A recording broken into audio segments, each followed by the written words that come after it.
Hello, welcome back to the channel. In this video I explain how to lock your stash debit card.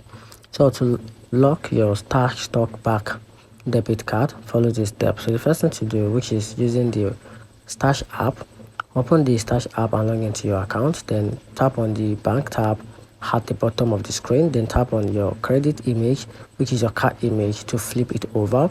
Then tap the slider next to the lock card. Then when the slider is blue, your card is locked.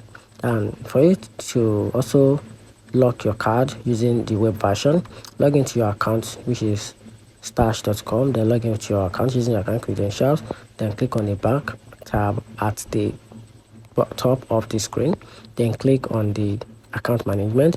Then click the toggle next to card unlocked. Then from there you have to lock your card.